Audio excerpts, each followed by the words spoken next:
Mr. Klein's Story Time. Hello, my name is Mr. Klein. I've been an elementary school teacher for almost 30 years, and I love reading stories to young people just like you.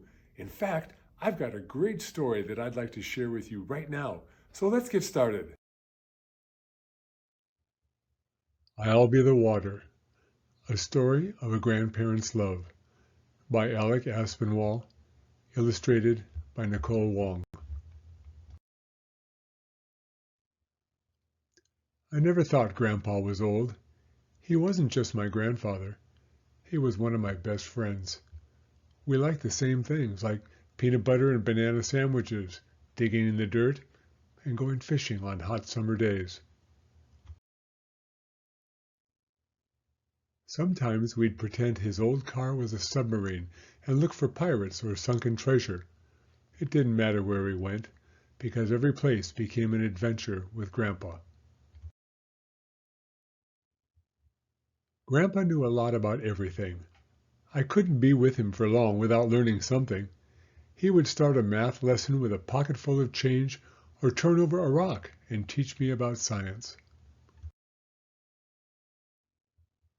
Most of all, Grandpa and I loved to go fishing. We didn't care if we caught anything.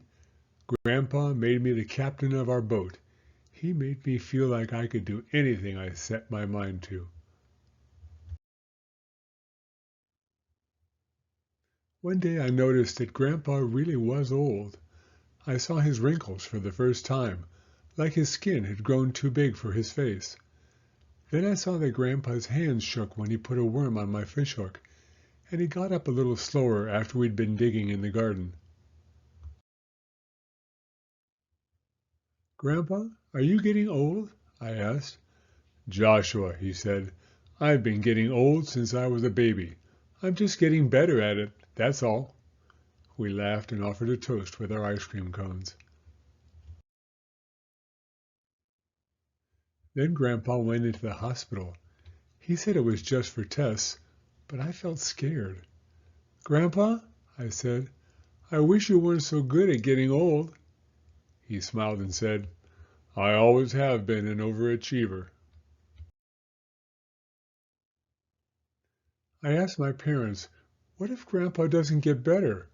What if the doctors can't stop him from getting old? My dad said, "Don't worry, Joshua, everything will be fine." But Dad had said the same thing when my best friend Kenny moved away and when my dog Barker died, and those things were definitely not fine. Grandpa finally got out of the hospital, and soon we were back at the lake. He could tell by how quiet I was that something was wrong, though. "Joshua, you're biting even less than the fish," he said as we ate our lunch. "What's on your mind? Are you trying to find a way to make broccoli taste like chocolate?" I never could keep a secret from him, so I asked, "Are you afraid of dying, Grandpa?" Grandpa laughed and said, "You know, Joshua, nobody really knows what dying is like, because nobody ever lives to tell about it. But I'm not afraid of dying. I still feel close to loved ones who have passed on before me, like your grandma.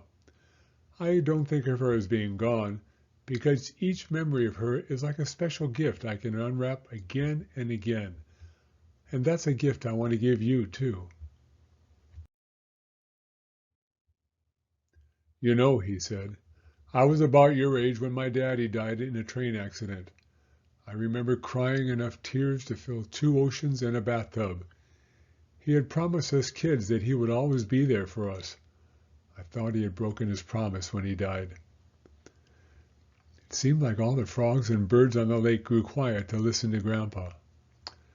"But it turned out that he kept his promise after all. I just had to learn to look for him with my heart instead of my eyes."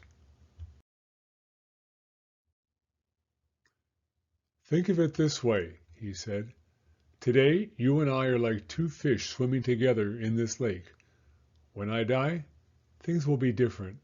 I won't be a fish anymore, but I'll become something even better. I'll be the water. You might think I'm not with you, but we'll be closer than ever because you'll be surrounded by my love. I'll be wherever you go and by your side in whatever you do." I thought about the fish in the water beneath our boat and about Grandpa and me, and then I began to understand. "Will you be there if I get into trouble at school?" I asked. "I'll be there," he said. "What if I have to go on stage in front of everyone and play the piano?" "I'll be in the front row." "Can you help me on my math tests?" Grandpa laughed.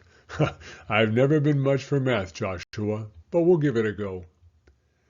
We laughed a lot that afternoon, and even though we didn't catch a thing, it was the best fishing trip we ever had. It was also our last fishing trip. Grandpa went back into the hospital soon after, and the doctors weren't able to fix him.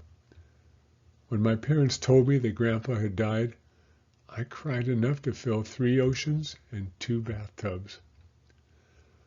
I hurt inside for a long time, but then I began to see with my heart instead of my eyes, and I didn't feel so alone. As I grew older, I could see that Grandpa had kept his promise. His last gift to me was one that would always be there. Now when my daughter and I go fishing, or toast with ice cream cones, or dig in the dirt, or go on imaginary adventures, I teach her what Grandpa taught me. She knows we never have to feel alone or afraid, because we are surrounded by a love that lasts forever.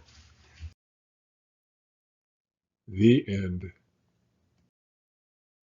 Thank you for coming to Storytime. If you like this video, please give it a thumbs up. I read new stories every week, so be sure to hit the subscribe button if you'd like to hear another one. Hope to see you again soon.